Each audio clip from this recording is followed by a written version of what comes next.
Peace be with you, everyone. Welcome to the channel. My name is Trevor. Very grateful to have you here. In today's video, I've got a full review of this fragrance right here, Muegler Fly Away. So I'm going to give a brief introduction of the fragrance, go over the major accords and notes that stand out to me, talk about the perfumer and a few things in their portfolio, some fragrances that smell like this in my collection, and then move into the performance, projection, and popularity of the fragrance, taste, texture, and tone, and then finally ending off with who, when, where, and my final rating. So just to get started here with Muegler Fly Away, the only two listed notes are going to be cannabis and grapefruit, and really that kind of nice fruity quality from the grapefruit coming in, a lot less citric and more fruit bearing, a lot more sweet in that regard in terms of the aspects of the grapefruit going on in here, and then a little bit of an aromatic green quality coming in from the cannabis note listed. Now, the cannabis note is not something that I really feel smells like cannabis. It just gives this slightly aromatic green quality to the fragrance without being overtly skunky, if you're familiar with the way that cannabis smells. So the fragrance is a 2018 release. The perfumer was Sonia Constant, and she has done quite a few popular fragrances, including Tom Ford's Ombre Leather. I think she worked alongside Quentin Bish for this one, Les Beaux Eau de Toilette, and then also gave us the Narcisso Rodriguez Bleu Noir line.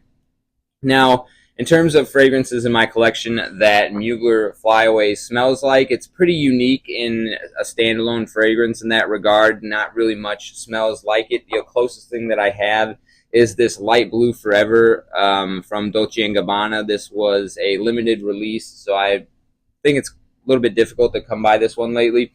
But they both share in that nice sweet grapefruit and then an aromatic herbal quality to it as well. Now, in terms of the scent profile, this kind of just smells like those two notes. You could maybe imagine some grapefruit trees growing in a field of cannabis. Again, you don't really get that skunky, smoked, burning weed sensation that you would get off of smelling actual cannabis. Just something that's very earthy, natural, green, vegetal in some regard, but also very airy. It's got a very airy textural quality to it. Now, moving into the performance, projection, and popularity, the performance is all three of these categories are average. So it's about 4 to 5 hours in terms of the performance, about an arm's length for about a half an hour in terms of the projection. And then popularity, I personally have never gotten a compliment on this fragrance. However, I did have a buddy who wore this and said that he got quite a bit of attention from wearing this one. So I will say that that is not firsthand experience, but something that would indicate that it's about average in terms of the compliment factor of popularity as well. Now, in terms of the taste, this is definitely bittersweet and I want to say sour. So there's a little bit of a sour aspect to the grapefruit in here, but it is also balanced out by a nice sweet quality. And then the bitterness comes in from the green herbal facets of the listed cannabis note. So sweet, sour, and bitter is what would describe this fragrance, but I feel that all three of those tastes are perfectly blended, and so that way none of the three of them are overbearing one or the other. So I wouldn't say that it's explicitly a sweet fragrance, definitely not bubblegummy or gourmand. It's not exclusively sour. It doesn't go too far into the citric aspects of the grapefruit, but a lot more balanced in terms of the rindy, fruity, and sweet qualities that the grapefruit in here has to offer. And the bitterness comes in from that herbal green quality from the listed cannabis note, but it also is not overbearing and just plays very nicely into the sour aspects of the grapefruit. Create a very, very well balanced fragrance. I think this is just very easy to wear, a bit linear in that regard. It doesn't really change over time at all. It just keeps that consistent, nice aura about it. But it's very pleasant and easy to interact with. It's very inviting, I want to say, for a freshie, because it does lean into a little bit more of that sweet quality than something overtly sour or fresh. because of the lack of emphasis on the sparkly citric tart qualities of the grapefruit in here. And then in terms of taste, texture, and tone, like I said, we just went over the uh, taste. The texture of this fragrance is, I want to say, chewy. There's something about this that kind of reminds me of maybe like a grapefruit Laffy Taffy. This actually really reminds me of this type of gum called High C Chew, I believe, that you can get at Dick's Sporting Goods. I think it's like a caffeinated chewing gum, kind of like a grapefruit flavored Laffy Taffy in that regard. So there is a chewy quality about this fragrance. It also has a very airy textural feel about it. It's very diffusive. It's just something that almost like a thick fog in some sense that you kind of feel in terms of the scent profile. So very smooth, chewy, airy, I think are some of the textures that I would ascribe to this fragrance. And then the tonality of the fragrance, it's very much a green and yellow color tone. This color of juice, I think, articulates very well the way that the scent profile comes across. And then there is that little bit of a green quality to it, but it's more of like a forest green and transparent in some regard. It's a very airy quality of the aromatics going on.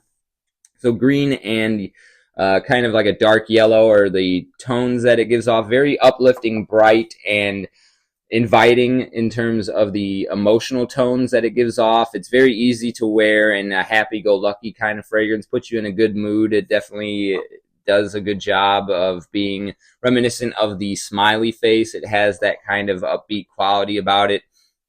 Easygoing, and although it doesn't really smell like cannabis, as I said, it kind of has that easygoing stoner kind of quality about it. Just somebody that would be like a hippie in some regard. It doesn't have like a heady, incensey quality about it like that, but just that kind of personality about it. Just very like, yeah, man, like this is super chill.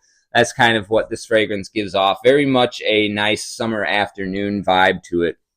And the who and where in terms of this fragrance. So this is something that I could see somebody in their 20s to 30s wearing. I think it's a little bit youthful for somebody that's a little bit more mature in their 40s or in that elder phase of their life. But it's also a little bit more divergent from the overt bubblegum kind of sweetness or heavy tonka or vanilla that you would ascribe to maybe a more youthful demographic. So I think this is set firmly in that kind of 20 to 30 age range in terms of people I could see wearing this most well. And then the unisex is the gender that I would describe this one. I think women or men could easily pull this one off. That kind of yellow tonality about it, I think, does a good job of transitioning between men and women. So it's very much a unisex for ages 20 to 30, and that age range is who I could see wearing this one. Really more of a casual fragrance. So I think, more of a blue collar style fragrance. I think it's a little bit too sweet and fun loving to be in a office style setting, although it's inoffensive enough to be there as well. Really more of like a casual wear, blue collar type vibe. And then the best season, I would say, that this is going to be the transitional period from the summer into the autumn. I think that the emphasis on the fruity side of the grapefruit rather than the citric tart qualities about it make it better suited towards trailing off into the autumn, where the sweet fragrances are beginning to show their head, rather than the springtime. Although the green quality in here, I think, from the aromatics does a good job of playing into the spring. The way that the grapefruit is structured in here, I think it's better suited for more of the tail end of the summertime moving into the autumn. And then when or what occasions, like I said, I think this is a casual wear. You could see wearing this at a day date occasion, like a brunch or something of that nature, where you're just wanting to carry out that happy-go-lucky smiley face kind of vibe out into the world. So a day date and casual settings, easy wear, that's where I could see this one being most well suited for.